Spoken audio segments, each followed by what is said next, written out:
Nanginig ang aking labit, ipinikit ang mga mata. Nagpatuloy kami sa pag-alis sa lugar na iyon. Nakahinga ako na maluwag nang makita namin ang sasakyan ng magsalita si Marvin. Nandito sila, sabi niya. Nanlaki ang aking mga mata sa sinabi niya. Meron ulit dito? Gano'ng karami mga kalaban? Kinailangan namin magtago sa malaking puno. Halos hindi na ako makahinga na maayos dahil sa magkahalong pagod at takot. Kinuha ni Marvin ang kanyang baril at naghanda sa kung ano mang maaari mangyari. Sumilip siya at minanmana ng paligid bago muling tumingin sa amin. Marunong ba kayo magmaneho? Tanong ni Marvin sa aking ina. Dahan-dahan na tumango ang aking ina. Kahit na tila naguguluhan kung bakit yun natanong ni Marvin. May kinuhang susi si Marvin at ibinigay kay Mama. Naramdaman ko na kung anong plano niya kaya't napatingin din ako sa kanya. Marvin! I will play as a decoy. I will buy you time. Dalhin niyo si Ayan sa sasakyan at paandarin ito. Dalhin niyo siya sa pinakamalapit na ospital. Sabi ni Marvin. Umiling ako. Hindi ko gusto ang plano. Ha? Hindi! Hindi kita iwanan dito, Marvin! Yun lang ang tanging paraan, Ayan. Ipinagkatiwala ka sa akin ni Sir Gap kaya hindi ko yun babaliin. No! Dahan-dahan ang bumuhos ang luha ko. We can't leave you here and let you die, Marvin! Huwag kang aalis. Hinuwakan ko ang damit niya. Ayaw pakawalan. Mamamatay ka kapag hindi ka umalis. Kailangan na natin makaalis dito. May mga backup na papunta pero hindi natin alam kung kakayanin ba natin mabuhay hanggang sa makarating sila dito. Kailangan niyo na umalis. Umiling ako. Para ko ng kapatid si Marvin at hindi ko kakayanin na iwan siya dito at isugal ang buhay para sa akin. Hinawakan ni Mama ang kamay ni Marvin at sinara iyon. Napatingin kaming dalawa sa kanya. Ako rin naman ang nagdala sa kanila dito. Ako nila ang magiging decoy, Marvin. Dalhin mo sa pinakamalapit na ospital sa Ayan at siguraduhin na ligtas siya. Lilituhin ko sila para akong habulin at sundin nila. Kunin niyo ilang sandali na iyon para makatakas. Namilog ang mga mata ko sa sinabi niya. Umiling ako. Mama, hindi! Hindi kita iiwan! Hinawakan ni Mama ang pisngi ko. Ngumiti siya sa akin. Obligasyon ng isang ina na protektahan ng anak niya. Hayaan mong makabawi ako sa iyo, anak. Sa lahat ng nagawa kong pagkakamali. Umayos ng tayo si Mama. Tinangka ko siyang pigilan pero mabilis siyang tumakbo. Nakuha niyang atensyon ng mga taong naririto kaya sinundan siya. Ayan, kailangan na natin umalis. Hindi. Ang mama ko. Tinangka ko sundan si Mama pero napigilan ako ni Marvin. Kailangan na natin umalis. Pag-uulit niya at binuhat ako. Nalalaban ako kay Marvin pero hindi niya ako pinakawalan. Tumakbo siya kahit nabuhat niya ako. Tumingin ako kung saan tumakbo si Mama. Hindi mo naman kailangan bumawi sa akin sa ganitong paraan, Ma. Ibaba mo ko, Marvin. Kailangan nating may sama si Mama. Naintindihan ko ang nararamdaman mo, Ayan, pero respeto natin ang kagustuhan nila. Sina Karen at Angelo, maging ang mama mo. Lahat sila'y gusto na makarating ka sa ospital ng maayos. Huminga ng malalim si Marvin. That's all we can do for them. Now. Natulala ako sa sinabi niya. Kusang tumutulo ang luha mula sa aking mga mata. Malapit na kami sa kotse. Nang makarating doon, iagad niya akong ipinasok sa loob. Nanghihina ako kaya't kahit gusto kong umalis, parang hindi ko magawang maramdaman ng mga paa ko. Bago pa isara ni Marvin ang pinto'y nakarinig ako ng pagputok ng barila. Napatingin ulit ako sa direksyon kung saan nagpunta si Mama. Doon iyon ang gagaling. Marvin, si Mama! We need to go. I started the engine at kahit nang magsisigaw ako, napalabasin ako'y pinaandar niya na ang kotse. Marvin, ang mama ko! Baka kung ano mangyari sa kanya. Si Mama! I'm sorry, Ayan, but I need to bring you to the hospital. Para akong nalumo at namamanhid. Maging ang pananakit ng tiyan ko'y nakalimutan ko ng mga sandaling iyon. Ligtas kaming nakarating sa ospital. Agad ako isinakay sa stretcher at dinala sa delivery room. Hinawakan ko ang braso ni Marvin. Si Gabriel! Nangihina na ako. Bukod sa pagod dahil sa nangyari kanina'y sobrang sakit din ang tiyan ko. Tinawagan na namin sila. Hindi pa lang sumasagot. Sasiguraduhin ko na makakaabot sa kanilang balita. Hindi ko na nagawang makausap pa si Marvin. Matapos iyon, dahil ipinasok na ako sa loob ng delivery room at hindi siya pwede sa loob. She's 10 cm dilated now. She's ready for labor. Hindi ko na naintindihan na nangyayari para akong mawawala ng malay. Mrs. Lardizabal, hinga ng malalim. May ginawa ang mga nurse at doktor sa akin. Wala akong ibang magawa kung hindi ang mapasigaw sa sakit. The next thing I knew, nanganganak na ako. Push! Panay ang pagsigaw ko para mailabas ang baby ko. Tumutulo ang luha ko habang sumisigaw. One more time! Para ako mawawala ng malay. Dahan-dahan na nawawala ang lakas ko. Malakas ang aking pagsigaw hanggang sa mailabas ko ang baby. Papikit ng aking mga mata at tumingin ako sa pinto. Kahit alam ko na malabo, umaasa ako na darating si Gabriel. The baby's not breathing. Nakuha ng doktor ang aking atensyon. Napatingin ako sa kanila. Inaasikaso na nila ang baby ko. Anong nangyayari? Tinangka akong tumayo pero pinigilan ako. Ma'am, kumalma lang po kayo. Ginagawa na po ang lahat. Baka po makasama sa inyo. Nanghihina ako pero kailangan ko malaman ang kondisyon ng anak ko. Mika, ano nangyayari sa anak ko? Get the NICU on standby. Napailing ako. Hindi ito nangyayari. Okay lang ang baby ko. Mika! Pinilit kong tumayo at malapitan ng anak ko pero nang tangkain ko ay para bang umikot ang paningin ko. Bumalik ako sa pagkakahiga at hinang-hina. Dok, nagdurugo po ang pasyente. Hindi ko na masundan ang mga nangyari dahil dahan-dahan na akong nawawala ng malay. Ang naaalala ko na lang ay tinatawag ko ang pangalan ni Gabriel at ipinapanalangin na magiging maayos ang kondisyon ng anak ko. Hindi ko alam kung ilang oras akong walang malay. Nagising na lang ako ay nasa private room na ako. Ayan. Noong unay para bang hindi ko pa maalala ang mga nangyari. Nang dahan-dahan ay bumalik na sa akin ang mga kaganapan, kaagad akong nagpanik. Ang anak ko! Nanghihina pa rin ako, kaya kahit gusto kong bumangon ay hindi ko nagawa. Nakita ko si Marvin, nag-aalala siya sa akin pero may relief na gising na ako. Tatawag ako ng doktor. Bago pa makaalis si Marvin, hinawakan ko na ang braso niya. Si Mika! Nasaan ang anak ko? Kumusta siya? Naalala ko pa na sinabi ng doktor kanina na hindi humihinga ang baby ko. Nasa intensive care ang anak mo. Sandali tatawagin ko ang doktor. Hindi na gaanong naipaliwanag ni Marvin sa akin dahil umalis na siya para tawagin ng doktor ko. Nang matingnan ako ng doktor, nagpumilit ako na makita ang anak ko. Noong una, sinabi nila sa akin na kailangan ko pang magpahinga pero dahil sa pagpupumilit ko, kahit papaano ay pinagbigyan nila ako. Nakaupo ako sa wheelchair ngayon at papunta kami sa kinaroroonan ng anak ko. Sa isang glass window, makikita ang isang bata na nasa incubator. Napahawa ako sa salamin at iniisip na naabot ko ang baby ko. Tumulo na naman ang luha ko habang pinagmamasdan siya. What's wrong with my baby? Si Marvin ang kasama ko at ang nasa likod ko. She's still undergoing test, Ayan. Pero mahina raw ang tibok ng puso ng bata. Napapikit ako at napahagulhol. Kahit kailan na hindi ko hiniling na maranasan ito ng anak ko. Si Mama! Si Karen at Angelo, ano nangyari sa kanila? Hindi kaagad nagsalita si Marvin kaya kinabahan ako.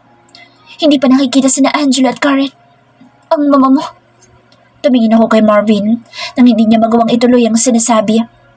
Hindi pa rin nakikita hanggang ngayon. Kung may ilalala pa ang nararamdaman ko, yun na siguro iyon.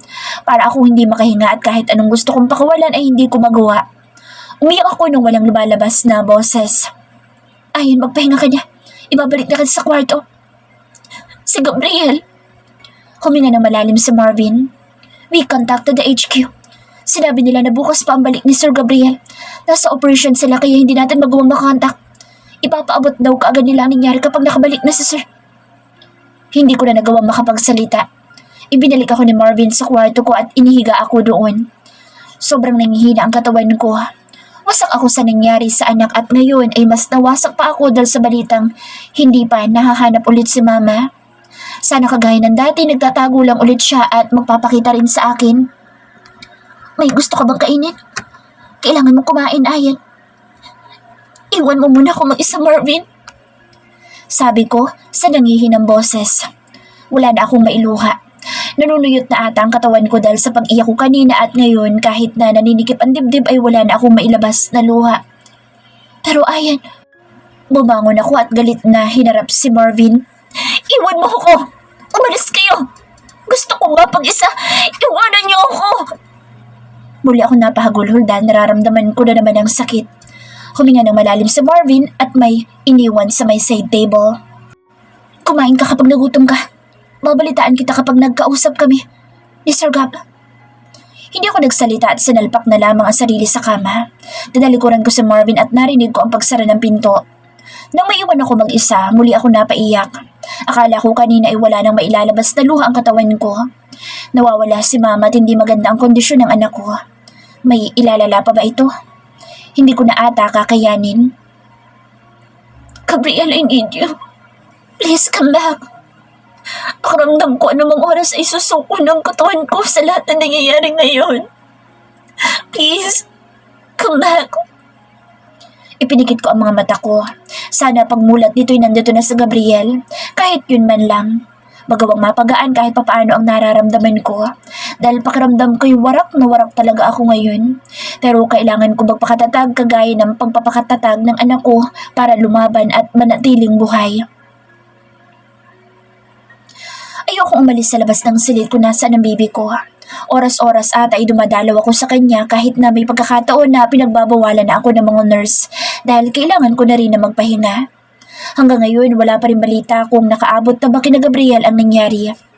Halos hindi din ako kumakain dahil wala talaga akong gana. Minsan ay pinipilit ko na lamang ang aking sarili. Ayan. Nasa loob ako ng aking silid na may pumasok sa loob. Napatingin ako kung saan nagmula ang boses at nakita ko si Mercedes. Agad siyang lumapit sa akin. Are you okay? How are you? Sa likod niya ay ang kanyang asawa na si Kirill. Seryoso lang siyang nakatingin sa akin at para bang walang buhay ang mga mata. Nasa Puerto Rivas kami nang marinig ang nangyari. Agad na nagpadala ng back-up si Kirill but for some unknown reason. Malinis ang lugar. Pagsasalita ni Kirill na siyang nakakuha ng aking atensyon. Wala ka makikita ng kahit na anong bakas na makapagsasabi na may kaguluhan doon. My men went to the place a few minutes after we received the call. Sabi nila malinis ang lugar. Paano nangyari yun? Nagpaiwan sina Angelo at Karen doon para hindi kami masundan ng mga kalaban. At si Mama. Nang maalala ko na hanggang ngayon ay nawawala pa si Mama at hindi nakikita, parang gumuho ang mundo ko. Pinahalugog ko na ang buong lugar. Walang kahit na sino man doon. Walang bangkay ng kahit na sino.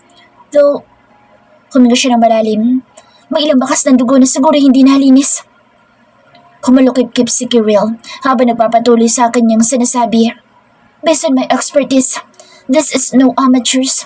Kung sino man na nasa likod nito, kakampi man o kalaban. They were trained. They know what to do at wala silang sinasayang na oras. Napayuko ako. Ayoko nang mag-isip pero hindi ko mapigilan.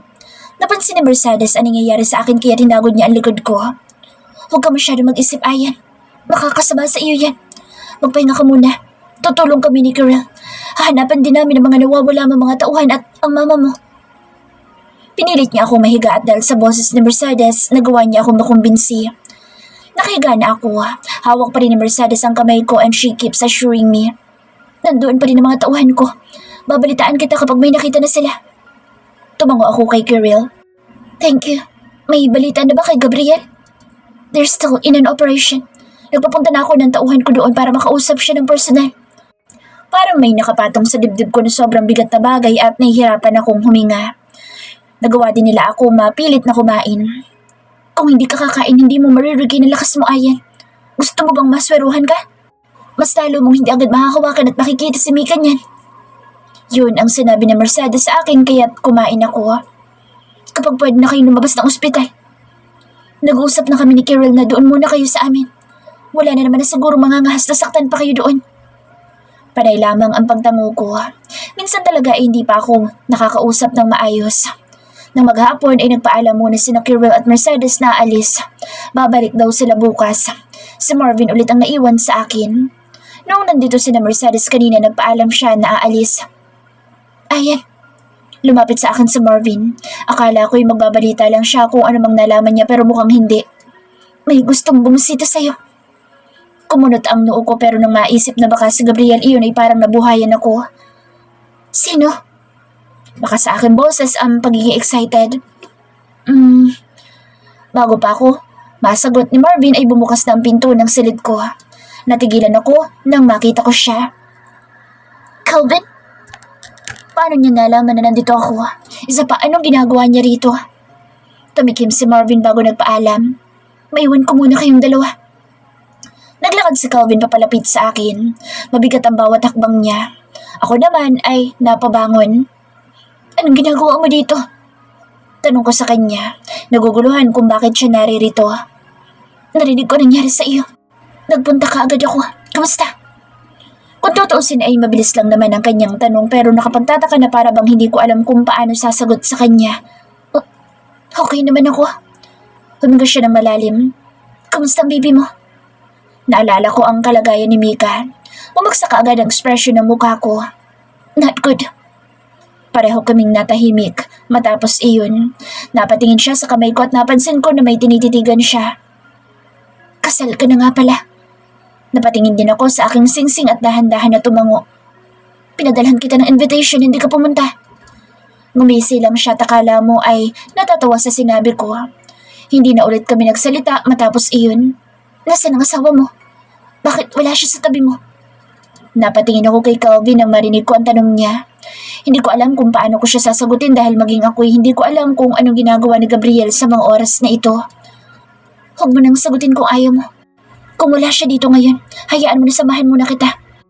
Nakapag-file na din naman ako ng leave ng ilang araw sa trabaho. Doon ko napagtanto na graduate na nga pala siya. Hindi ko man lang nagawang makongratulate dahil sa mga nangyayari sa buhay ko. Hindi mo kailangan hayaan mo ako para makabawi na rin sa iyo. Alam ko na may kasalanan ng pamilya ko dahil hindi namin sinabi sa iyo tungkol sa mama mo. Naiwan sa erang aking boses nang banggitin niya ang tungkol doon. Naalala ko na nabanggit ni mama sa akin na alam ni na Calvin na tumutulong si mama sa akin habang nakakulong ako. Pero nanahimik sila dahil na rin sa hiling nito. Hindi ko nagawang makapagsalita. Hinayaan ko na lamang si Calvin sa gusto niyang gawin. Wala din kasi talaga akong lakas na makipagtalo. Pwede ba akong dumalaw sa baby ko? Nandito sina Marvin at Calvin sa loob ng silid ko. Narinig ko na nag-iwan din sina Carol ng ilang bantay sa labas para sa akin. Itatanong ko muna sa nurse. Magpapa-assist tayo.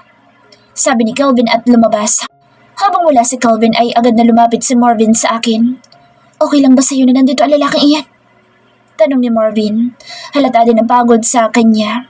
Tumutulong din kasi siya sa paghahanap sa mga kasamahan naming nawawala. Tumango ako. Okay na din. Kaibigan ko naman si Calvin. Ayaw ni Sir Gab sa kanya, ayan. Baka kapag nalaman noon, wala nga siya dito. Hindi nga natin alam kung ano nang ginagawa niya.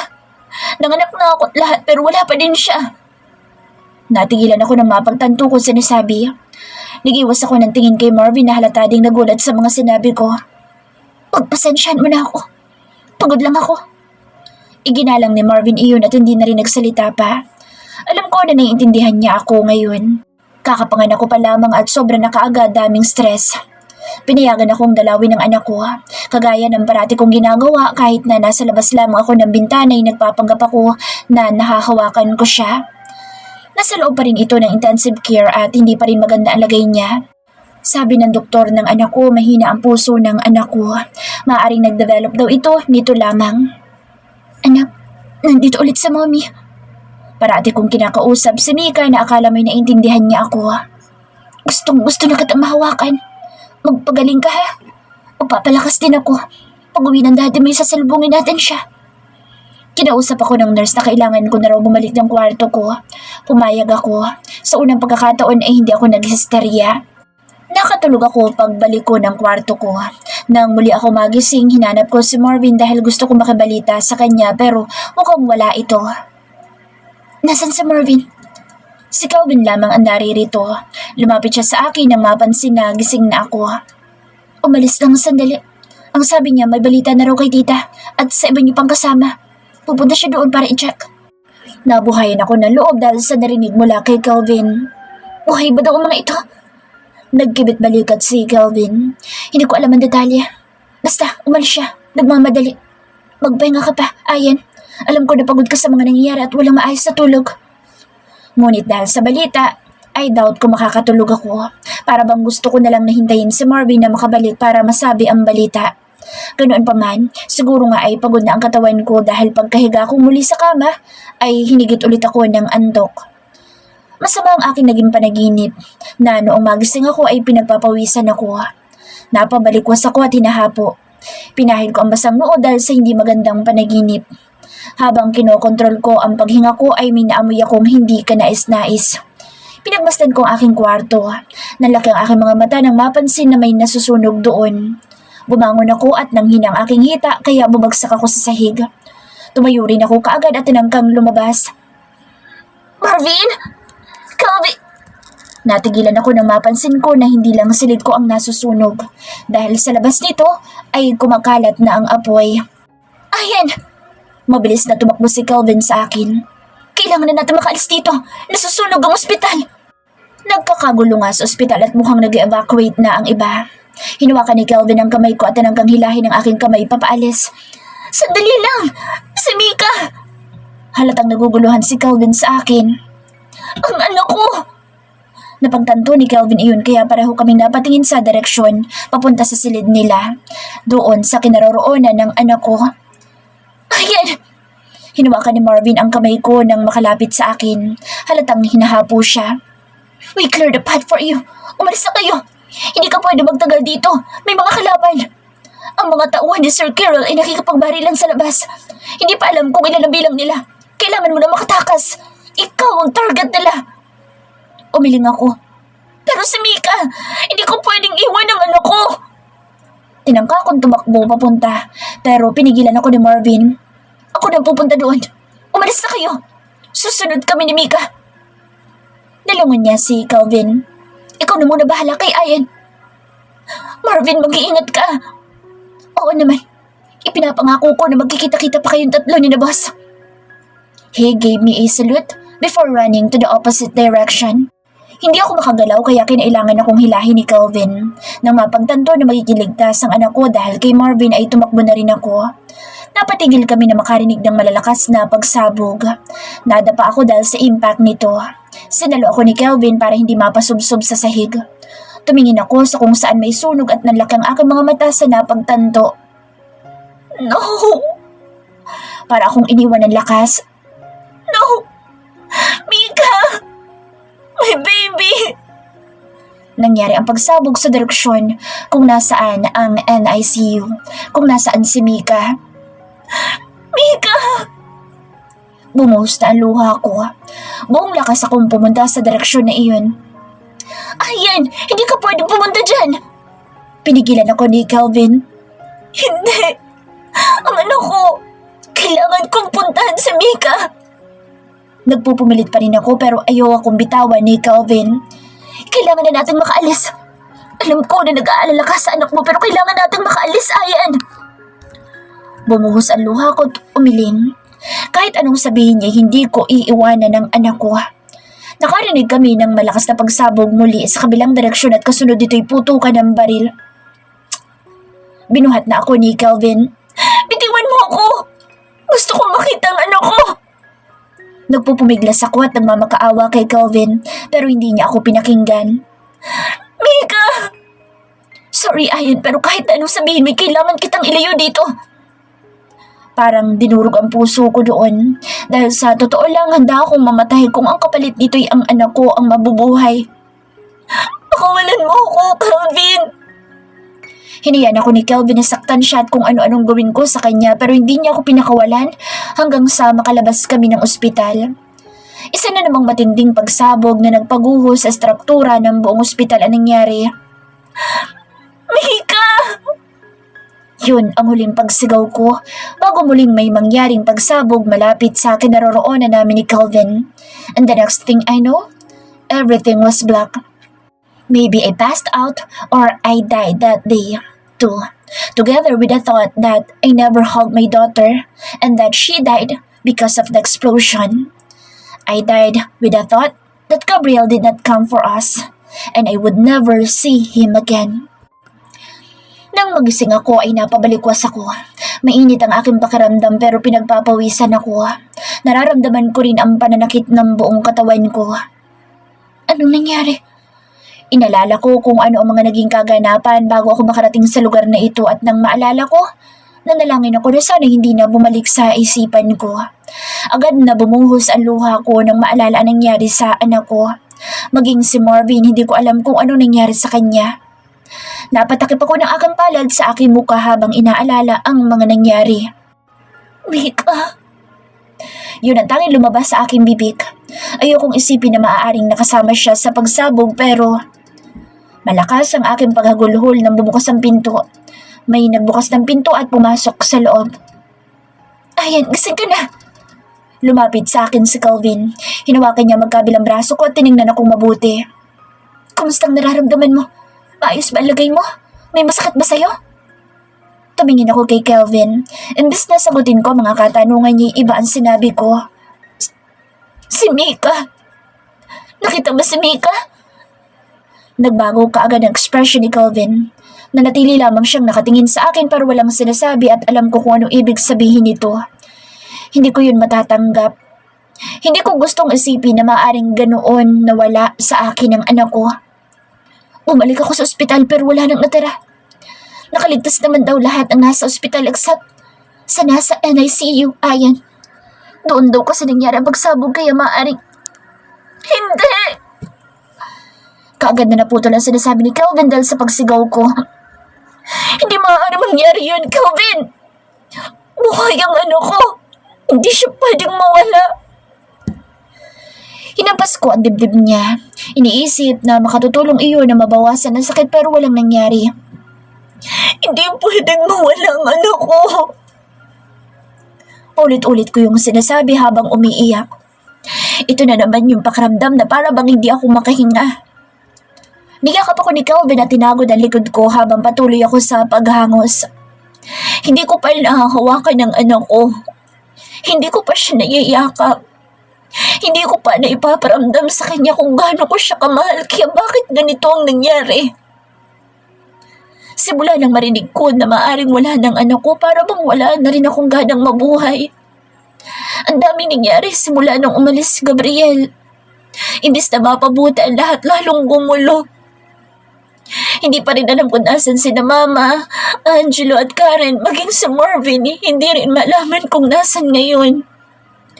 Walang makapagsabi kung buhay pa ba sila o... Ayokong isipin na wala na sila. Ayokong dagdagan pa ang mga taong nawala sa akin dahil sa mga taong gusto kong saktan at gamitin laban kay Gabriel. Matapos na naging pagsabog, wala na rin akong balita kay Marvin. Si Calvin ang source ko sa balita. Hindi pa rin kasi ako makakilos ng maayos dahil marami din akong natamong injuries. Siya din na nag-aalaga sa akin ngayon. Nasaan tayo, Calvin? Hindi ako pamilyar sa lugar. Hindi rin ito ang rest house na tinutuluyan namin sa isla. Sa bahay ng kakilala ko. Safe tayo dito. Sabi niya, hindi tayo pwedeng bumalik ng Manila. Nanganganib pa ang buhay mo. Huminga ng malalim si Calvin na para bang ang lalim ng iniisip niya. Naghahanda siya ng hapunan kahit alam niyang hindi rin naman ako kakain. Nangihina ako. Partly dahil hindi ako kumakain pero dahil ito sa balita tungkol sa anak ko. Ano ba talagang nangyayari, Ayan? Bakit may mga gustong patayin ka? Nagkibit balikat ako. Maging ako ay hindi ko iyon alam kung paano ipapaliwanag sa kanya. Nang may maalala ako, agad ako nagtanong kay Calvin. Si Gabriel, may balita ba kay Gabriel? Bumagsak ang balikat ni Calvin. Siguro naman alam na ni Gabriel ang nangyayari dito. Kapag nalaman niya, agad siyang uuwi. Hindi ko pa alam. Wala akong balita sa kanya. Hindi ko alam kung nasaan ang tauhan niya. Baka napasama sa pagsabog. Nang mapagtanto ni Calvin ang sinasabi niya, ay agad niyang itinikom ang kanyang bibig. Wala akong balita tungkol sa asawa mo. Nakikibalita lang din ako sa mga naroroon, Ayan. Hindi ako pwede pang magpakita. Baka alam na mga humahabol sa iyo tungkol sa akin at ayoko ipahamak ka. Ang dami kong tanong. Isa na rin kung bakit hindi pa umuwi si Gabriel. Uuwi ako sa Manila sa susunod na araw pero hindi mo na kita isasama. Mahirap na at baka may makakilala sa iyo at pagtangkaan ang buhay mo. Dito ka muna. May kailangan lang ako sa kasuhin. Ibibili na lang kita sa kapitbahay. Hindi ako nagsalita. Nakayuko ako habang magulong isipan. Hayaan at makikibalita ako sa asawa mo. Kapag may nakalap ako, sasabihin ko sa iyo kaagad. Nagtaas ako ng tingin kay Calvin dahil sa sinabi niya. Huminga ako ng malalim at tumango. Yun muna ang pinangahawakan ko sa ngayon. Umalis si Calvin sa bahay at sinabi na babalik din kaagad siya.